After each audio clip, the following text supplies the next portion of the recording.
अब digital system के अंदर इतनी सारी स्टेट्स नहीं आती, इतनी ज़्यादा पॉसिबिलिटीज़ होती भी नहीं है, बट फिर भी कंप्यूटर्स में डिजिटल सिस्टम क्यों फॉलो किया जाता है, इसका बहुत सिंपल सा रीज़न है। क्योंकि जो पहली बात तो ये है कि कंप्यूटर्स के अंदर इतनी सारी स्टेट्स होने की ज़रूरत नहीं है, क्योंकि उसकी वजह से जो कंप्यूटर होगा वो उतना स्टेबल नहीं रहेगा, बहुत ज़्यादा अनस्टेबल रहेगा।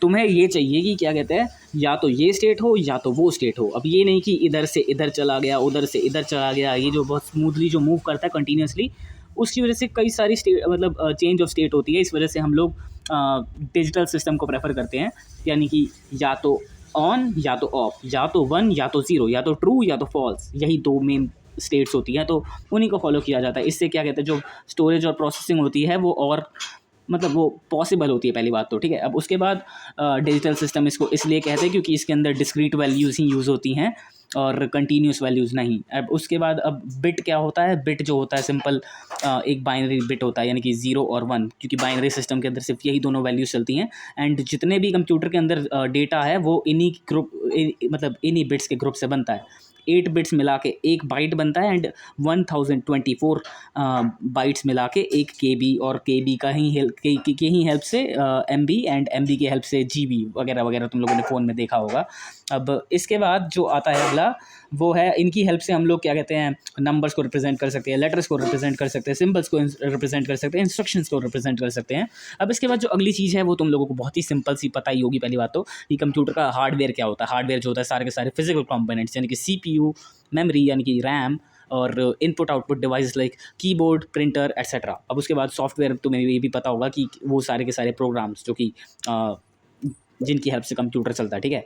ऑपरेटिंग जो और स्मूथ बनाते हैं काम को, ठीक है। ऑपरेटिंग सिस्टम हो गया, एप्लीकेशंस हो गए, कंपाइलर्स हो गए। अब उसके बाद अगर तुम बात करोगे सिस्टम सॉफ्टवेयर क्या होता है, सिस्टम सॉफ्टवेयर होते हैं कि जो कंप्यूटर को वर्क करने में हेल्प करते हैं। एप्लीकेशन सॉफ्टवेयर होते हैं, ये यूज़र्स राइट करते हैं ताकि वो प्रॉब्लम्स को सॉल्व कर सके, यानी कि मान के चलो कि पाइथन का प्रोग्राम हो गया या फिर कोई भी अलग अलग तरीके के एप्लीकेशंस हो गए। अब उसके बाद अगर बात करोगे कंप्यूटर हार्डवेयर्स की, तो CPU जो होता है वो कैलकुलेशंस करने में कैलकुलेशंस करता है, डिसीजंस और लॉजिक वगैरह डिसीजंस मेक करता है। और उसके अलावा अगर इसके अंदर रजिस्टर्स और कंट्रोल यूनिट्स होती हैं जो कि कैलकुलेशंस वगैरह करने में हेल्प करती हैं, ठीक है। अब उसके बाद जो है अगला मेमोरी है। मेमोरी क्या कहते हैं, डेटा वगैरह को स्टोर करती है, डेटा और इंस्ट्रक्शंस को। एंड CPU इनकी हेल्प से रैंडमली लोकेशंस को एक्सेस कर सकता है। अब उसके बाद जो है IO यानी कि इनपुट आउटपुट प्रोसेसर होता है। ये जो है कंप्यूटर और एक्सटर्नल डिवाइसेस लाइक प्रिंटर और ऐसे ही जो कुछ और डिवाइसेस होते हैं उनके बीच की कम्युनिकेशन में हेल्प करता है। अब इसके बाद तीन फील्ड्स होती हैं, यानी कि तीन डिफरेंट सब्जेक्ट्स होते हैं। Computer organisation, computer design, computer architecture.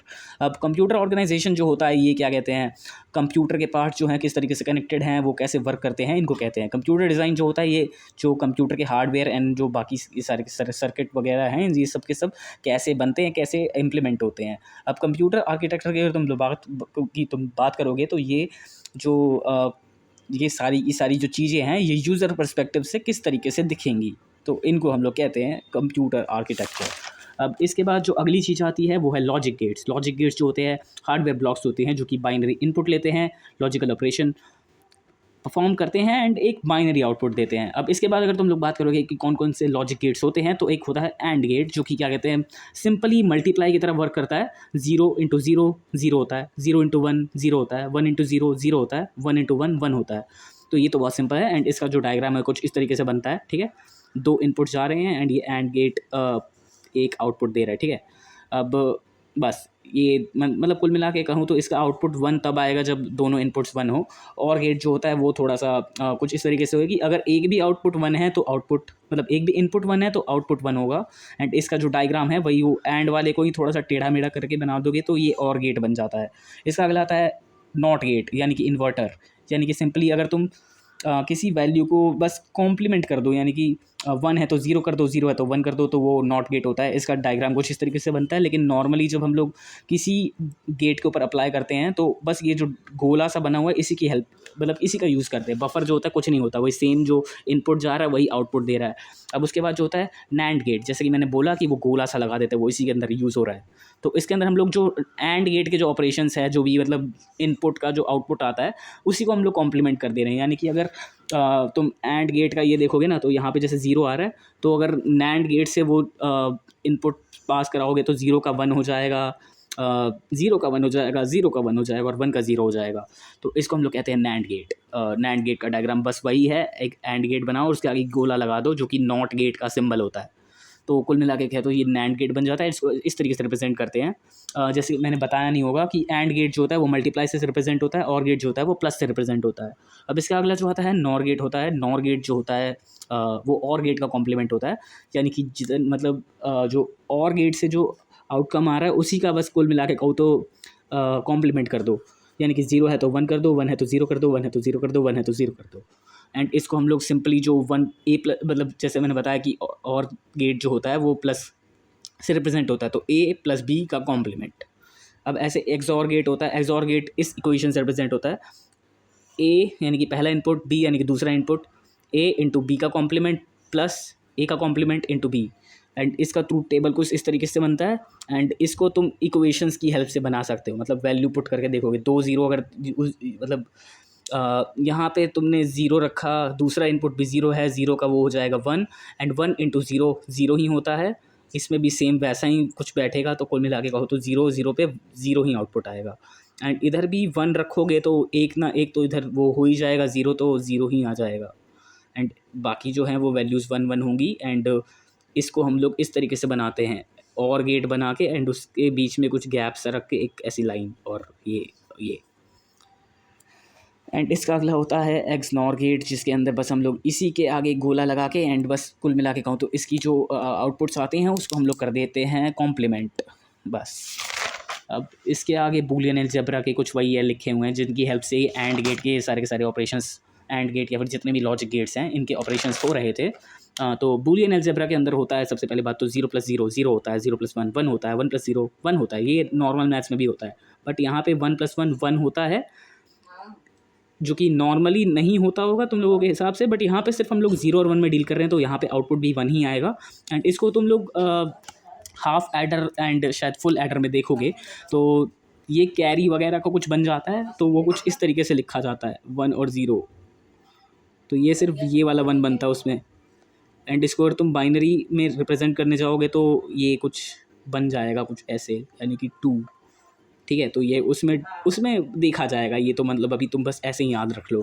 इधर 0 × 0 0 होता है, 0 × 1 0 होता है, 1 × 0 0 होता है, 1 × 1 1 होता है। इसको हम लोग एंड गेट के ऑपरेशंस कहते हैं, एंड ये और गेट के होते हैं, तुम्हें पता होगा। अब इसके बाद अगला जो आता है वही है, ठीक है, इन्हीं की हेल्प से कर रहे हैं। ए को अगर तुम 0 से प्लस करोगे तो ए ही आएगा। यहाँ पे तो तुम कोई भी वैल्यू रख के देख लो, यहाँ पे देखो जैसे कि 0 को 0 से प्लस किया 0 आया, 1 को 0 से प्लस किया 1 आया। तो कुल मिला के कह सकते हो कि किसी भी टर्म को 0 से प्लस करते हो तो वही टर्म आती है वापस से, एंड अगर 1 से प्लस करते हो तो 1 आता है।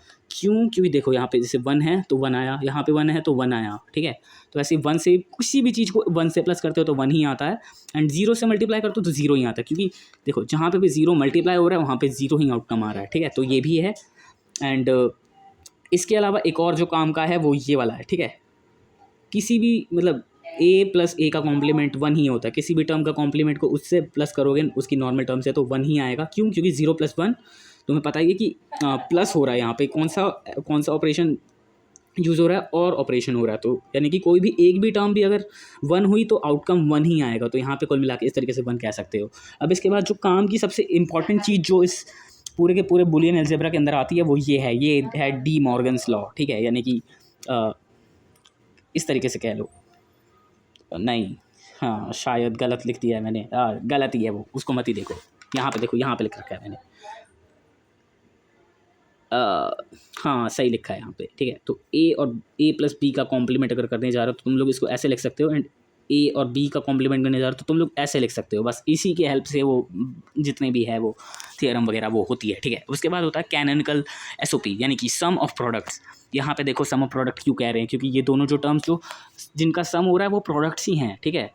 प्रोडक्ट और प्रोडक्ट दोनों का सम, ठीक है। तो इसको हम लोग कहते हैं सम ऑफ प्रोडक्ट। अब ठीक है, इसके आगे जो है कैनोनिकल जो टर्म लगी हुई है उसके अंदर जितने भी वेरिएबल्स हैं वो सारे के सारे इन टर्म्स में आने चाहिए। इसको हम लोग उसके बाद जाके कैनोनिकल एसओपी कहते हैं, वरना उसको नॉर्मल एसओपी ही कहते हैं, ठीक है।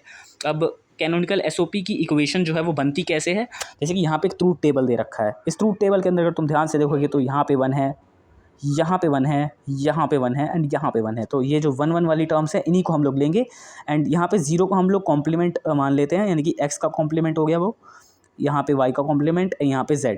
तो यहाँ पे जो इक्वेशन लिखने जाओगे तो वो इस तरीके से बनेगी, x का कॉम्प्लीमेंट, अरे रुको ऐसे करता हूँ, हाँ ठीक है, ये जो है ये x का कॉम्प्लीमेंट है, ठीक है, यहाँ पे 0 है क्योंकि, ठीक है, वहाँ पे y साइड में y का है तो वो भी y का कॉम्प्लीमेंट लिख दो। z जो है वो नॉर्मल 1 है तो उसको तुम नॉर्मल z लिख सकते हो। अब इसी की तरीके से तुम यहाँ पे जहाँ पे भी 1 आ रहा है उस वाली इक्वेशन में 0 को उसका कॉम्प्लीमेंट बना दो, जो भी उसमें वेरिएबल है, मतलब क्या बोल रहा हूँ मैं, जो भी इनपुट है, ठीक है, x का यहाँ पे कॉम्प्लीमेंट, y जो है वो 1 है तो नॉर्मल y लिखो, z जो है वो नॉर्मल है तो z लिखो। ऐसे ही जहाँ पे भी 1 वाली टर्म आ रही है उनको ऐसे करके करते करते लिख दो, ठीक है। ये जितनी भी ये जो टर्म्स लिखी हुई है ना, ये 4 जो वो बनी है प्रोडक्ट्स को, जिनको तो हम कह रहे हो, उन्हीं को हम लोग मीन टर्म्स कहते हैं एंड इसको हम लोग रिप्रेजेंट करते हैं इस तरीके से, ठीक है, m।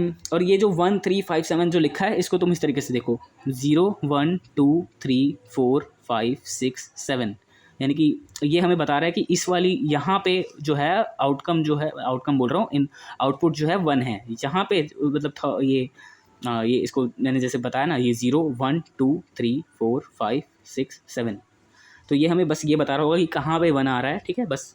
तो इसकी तुम्हें ये जो है सिग्मा m और ये जो अंदर जो है क्या है 1 3 5 7, इसकी हेल्प से तुम बता, मतलब ये इक्वेशन बना सकते हो। अब ये जो सिंप्लीफिकेशन वाला जो काम है ना, ये जो इक्वेशन है इसको तुम सिंपली कर सकते हो, मतलब बहुत सिंपली वो कर सकते हो, क्या कहते हैं, मिनिमाइज़ कर सकते हो बूलियन एक्सप्रेशन को 2 तरीक़ों से, एक तो बूलियन लॉस की हेल्प से, दूसरा के मैप की हेल्प से। अब वो जो है मैं बाद में बताऊँगा, चलो छोड़ो बहुत हो गया, बहुत बोल दिया मैंने।